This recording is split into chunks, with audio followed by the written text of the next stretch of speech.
Please welcome Christopher Bishop and his guests for the next panel.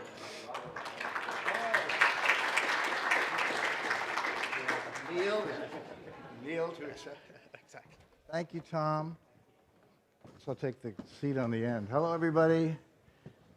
We're coming to the end of an amazing day, huh? I want to put this here for now since we haven't started yet.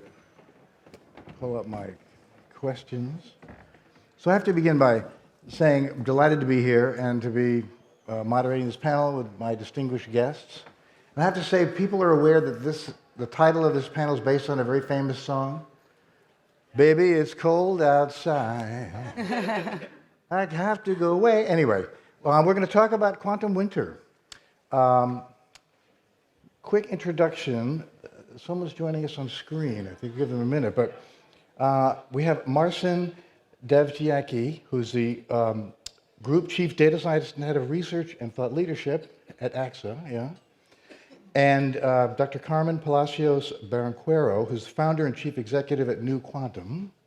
Welcome. And I think, yes, Dr. Leandro Aolita is the executive director of quantum algorithms from QRC Technology Innovation Institute. So thank you for joining me. Quantum winter. So let's set up for context. According to Webster, right?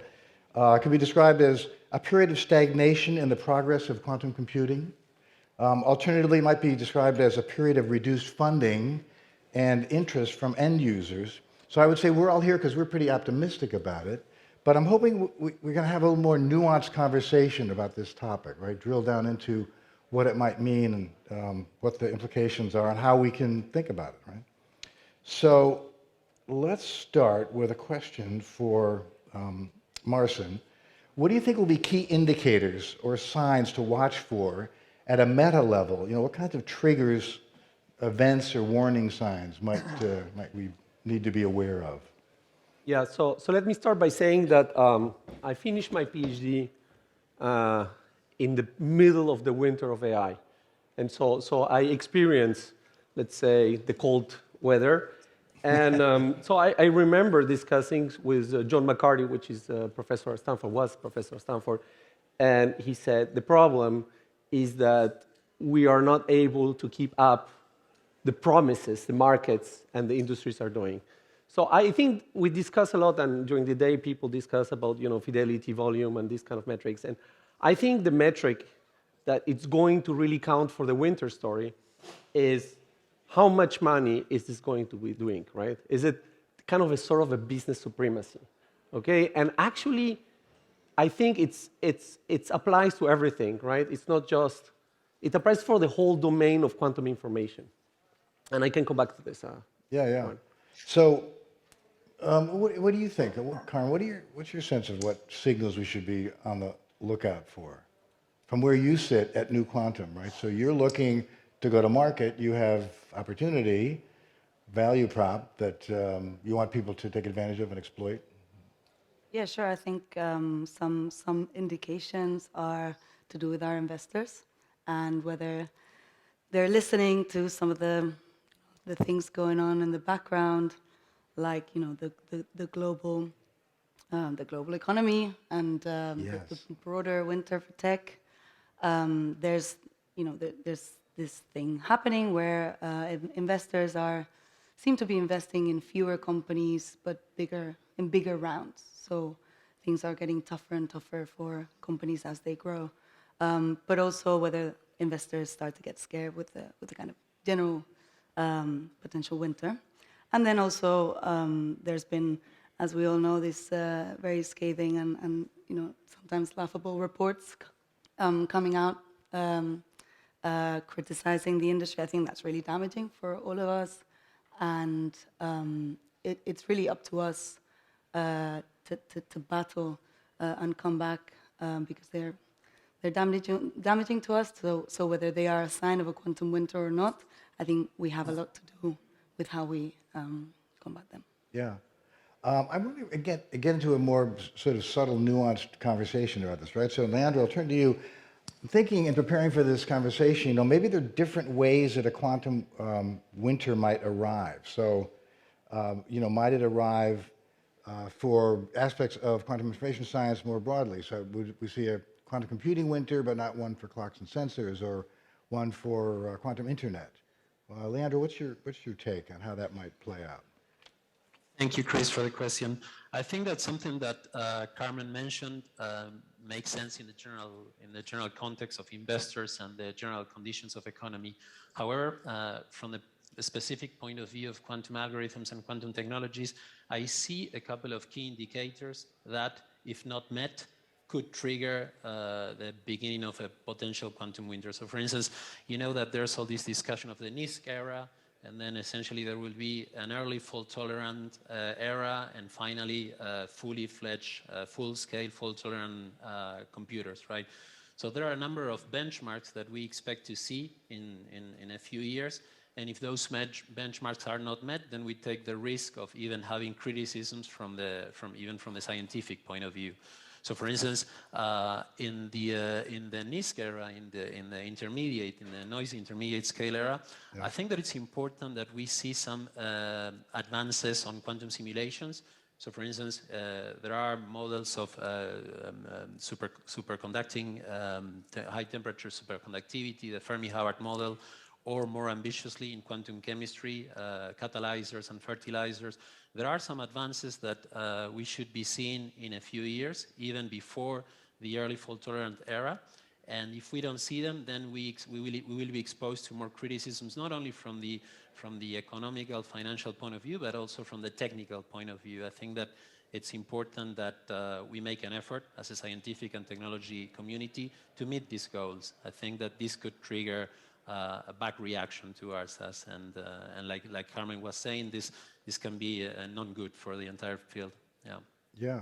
So Marcin, in terms of you saw the AI winter. We talked before the panel. The dot-com bubble burst in 2000. So to some degree, we've seen this movie trending around technologies that emerge and maybe overpromise or get overhyped. Yeah, I think. I mean, honestly, I think quantum is in a hype trajectory. And I think it's kind of natural also. I mean, there is these works, these are these psychological works that people have a tendency to overestimate what they're able to do, and then that's what produces all the burst and dot-com burst and AI burst and several winters and so on. And I think what is really particularly strange for me, I'm a late adopter of quantum, is that the quantum domain is very confusing, okay? And the promises don't match what you do. So we try to do this for real in Access Insurance Company. We try to do risk allocation problems. And then you have something like a Peter Shor thing and say, okay, this is a guarantee, this works. And they say, oh yeah, there is something that, I have mathematically proven I can do it. And then you say, okay, let's do it. And then it's like, oh no, you cannot do it. It's not the problem you're going to solve. But you can use an approximation which is an heuristic, and actually this computer, I'm not going to mention which one, is, well, it's okay. Not really guaranteed that this is really something that, have some universal machine kind of thing. Yeah. Right? And then you hear that somebody has a phone which has a quantum chip in it, and then you're like, okay, wait a minute, a phone with quantum chip, and it's because it is about having, for example, random number generation in it. And so I think like all the ingredients of making it like promises which don't match what is happening are there. So I think winter is coming. Okay. But I think that we need to know about it and then kind of try to anticipate and try to do due diligence, meaning like trying to be more simple, or for investors understand that this is going to happen. And yeah, AI, we went through several winters and you see it's kind of successful these days. And here we are, yeah, it's working, mostly. Carmen, I want to ask you about, again, a topic that hasn't been covered as broadly. We've been focused on quantum computing in this conversation, right, today. But certainly there are what I consider two or three other aspects of quantum, right? So quantum clocks and sensors, certainly, and quantum networks. So you're involved in sort of quantum internet, quantum networking activities. You think and clocks and sensors is doing gangbusters on some level. It's a viable technology that people are using to drive the space economy and military applications. What's your take on a quantum winter across, say, those three topic areas? Sure. So speaking about quantum sensors and quantum comms, which I would distinguish from quantum networks probably. I think there's been fantastic progress that's been done over the past maybe 2 decades on both. They receive less attention. Maybe it's fair to say that they've been in a quantum winter for a long time, but now maybe there'll be a spring to come, and that's been to do with the markets that they tap into, right? Quantum sensing. Most of the applications are in the defense sector. This is a customer that has a big budget, but also is very risk averse, expects a really high technology readiness level, and so the adoption is on a longer timeline. I think now there'll be more and more products coming out, but still it might be some sort of tempered adoption. Yeah, Go ahead. No, I just wanted to say, I think your question is kind of weird because I think winter, winter, and this happened in AI, winter is for everybody. The same way that hype, Peter Shor algorithm, I'm sure helped the clock industry because people get excited, oh, something is going on. But the same is true also when the promises are not met, this will hit everybody. And in AI, you had expert system, then you had some statistical learning, and then you had the winter around SVMs, and these things hit everybody around. It's not just one technology that's going to survive from the winter. I don't think so. Maybe it's going to be, the curve is going to be more attenuated for some of them, but it's true for all, I think. Well, it might wax and wane again. I think where there's investment opportunity, where there's real value creation, that's going to determine, right, where the winter occurs, maybe when it occurs, right? Yeah, I would disagree with that. So go ahead. Yeah, go ahead. No, I think quantum sensors will start to be more adopted. I think that the spring for quantum sensors really will come when we are able to network them, but that will be, that will take some time. For quantum comms, so I think it's very sobering to realize that the first QKD company, so Swiss company ID Quantique, this year celebrated their 20-year anniversary. Yeah, so. And so, Just saying. Yeah, just saying. But so still, if you want to buy a QKD box, you can really only buy it from ID Quantique or from Toshiba. And there's still controversy. Some governments are pro QKD, some are not, and it requires huge infrastructure deployment. Yeah. But really, it's tied to the quantum computing timeline, right? Quantum comms, QKD is a response to the threat from quantum computers, and so the spring may come when there's this crunch point where there's more urgency and people see quantum computers closer to cracking encryption, and then they'll have to make this choice. Yeah. Yeah. Well, so Marcin's declared that there will be a quantum winter. So Leandro, I want to turn to you, and you saw the AI winter, right? So I want to get your take on, if it occurs, it certainly won't be the end of quantum computing, but sort of the end of one cycle of growth, if you will, thinking back to the dot-com bubble bursting right 2000. So if a quantum winter arrives, what do you think will trigger the spring? Leandro. That's like a $billion question, right? It is. We don't really know what's going to happen. I can see that perhaps some breakthroughs, technological breakthroughs, like it happened back in the days of the transistors, the arrival of the transistor in classical computing industry. Something similar may happen in quantum technologies, and in particular with quantum computing. So, for instance, for many years, people were focused on transmon qubits and superconducting devices, and ions and atoms, and then suddenly now we are seeing amazing experiments with Rydberg atoms, which is a particular type of qubit encoding that people were not really taking so seriously a few years ago, and now people are moving around in three-dimensional configurations, these atoms, and making them interact in very complex ways. Yeah. So it's difficult to say, but yeah, I think that if a quantum winter arrives, or it will arrive according to some of our panelists here, the springtime may come by some really technical breakthrough. It's difficult to foresee. Perhaps even photonic encoding. People, big companies, big startups are betting for photonics encoding, dual rail photonic encoding, and it's under debate what's going to happen. But yeah, we should see some kind of technological breakthrough. I don't think that this will be something gradual that one can easily foresee. That's what I can say, I think. Yeah. So I think that's a great setup. My follow-on question was around, are there new technologies that could help us avoid a quantum winter, such as new qubit technologies that we haven't imagined yet, or new transmon architectures, or some sort of dynamic bus for the quantum state, or dramatic improvements in distributed computing and quantum networking? Marcin, Yeah, what do you think? so I'm sorry to disagree.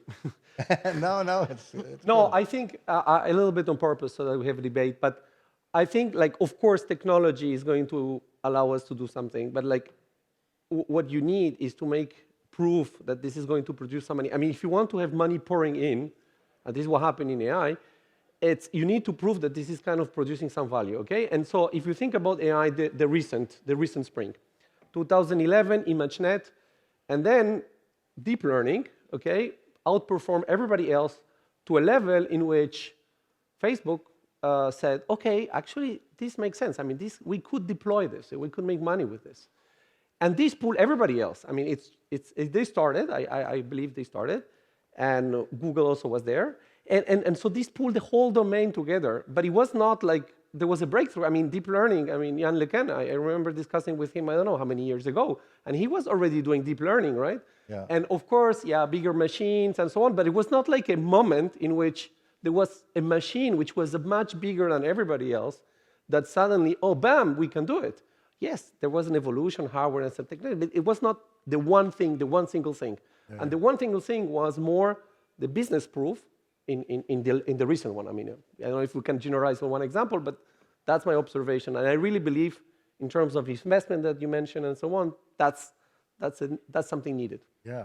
So Carmen, go-to-market approach. How do you talk to clients about, like, what's the best defense against being slammed by a quantum winter? Like, if you're having conversations with clients and...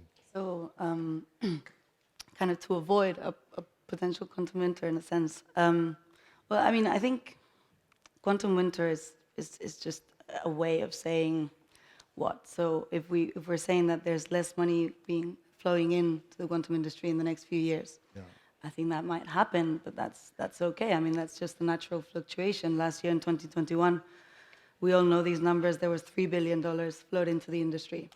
We might not get there in 2022 or 2023 because the industry is maybe not that big to keep absorbing more, but that's not necessarily a bad thing, but just a kind of natural timing. If by a winter we mean the public disillusionment with the technology, then I think what we can do is just kind of be sober and transparent about timelines, which I think in general, people are being, and just keep that sense of community, of collaboration, and transparency and sobriety on timelines. And then if quantum winter means that companies are going to start to die, I think we're probably too early for that. Yeah. So, Leandro, are you hearing any conversations in your role from people saying they're apprehensive about a quantum winter? Is this a topic that gets broached, or no? Is it sort of off the radar?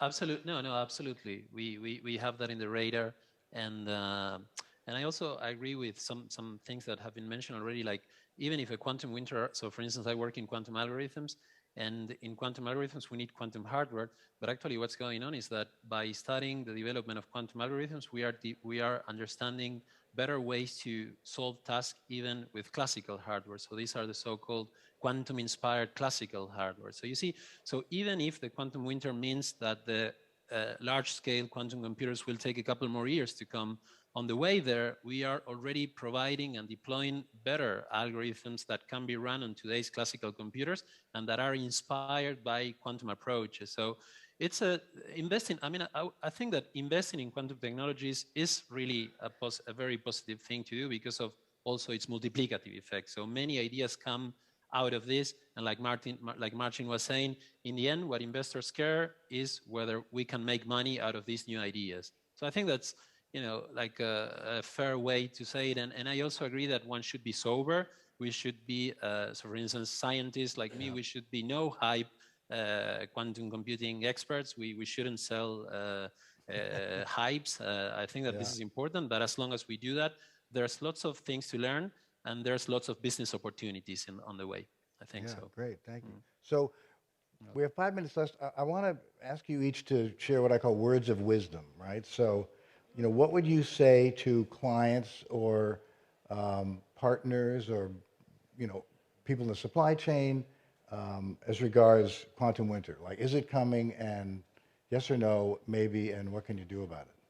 Marcin, why don't you go first? And the first, so I agree actually with what Leandro was saying. But so as a message I think winter is coming. Okay, that's for sure. Question is how big it's going to be, or how cold it's going to be, and how long, and these parameters, right? But I think it's coming. Now, it doesn't mean that we should not be investing into this, and I think what was said, I agree. I mean, to be sober and so on. One interesting thing I see, which is the development on this hybrid kind of solution. And not because of the hybrid, or maybe I'm not using the right technical term, but the thing is that you need to prove value along the road. And then when you have this kind of thing which you can already solve in the real world, so you're bringing, and it kind of alludes what Leandro was saying, is that then you can solve something, so you're bringing already some value in there. Maybe it's not pure quantum, which is going to be there, I don't know, 5, 10, whatever years there, but you're already bringing something along. Yeah, and I think this will help to maybe probably attenuate, not completely erase. In the winter, maybe. Or, Yeah. No, not so I think cold. the size of it. So that's kind of like something I see, which is very positive. But I have been following from far away quantum computing since my PhD a long time ago, and I have to say that this community is kind of magic. I mean, it has been able to go like slowly up and growing and so on. Yeah. But now it's hitting, software is hitting the higher stack, it's going applications, and this is a different game. That's what I think. Carmen, what would you say? I mean, So I really agree around trying to find early revenues. But I would say that, it's going to take time. We're building a whole new industry. If a machine were able to demonstrate quantum advantage tomorrow, we wouldn't really know how to use it, right? We need to build that out. We need to build out the customers and the use cases and the workforce. So, to keep doing that, to be quite use case and commercially oriented, I would say, because that is what brings in the money. And just to be patient. yeah, be patient. So, Leandro, over to you for the final guidance, words of wisdom to people apprehensive about quantum winter. Thank you very much. I think that Carmen and Marcin have already summarized this very well. I agree with what's been said, that we know it's going to take time, but there will be things coming from the hybrid approaches, quantum-inspired classical approaches, and eventually fully quantum solutions. And this is something that these are different stages that we need to go through. And I think that most serious investors understand that this is a mid to long-term investment until making it to the final full-fledged quantum computers. But yeah, there's also a lot of hype around. So I think, I go with the last message of no hype quantum computing expertise. That's what we should be selling. From the academical point of view, or from the point of view of startups, I think that's the way to proceed. That's the thing I'd like to close with. Thank you. Great. Well, thank you. So we have a minute left. Can we take questions in the room? Is that allowed, or do have people have You're questions? supposed to use the iPad. Yeah, I don't see anything. I don't The see holy anything iPad. Nothing on slide, only iPad. Okay. Well, so then I think we're done. Thank you very much for a great conversation.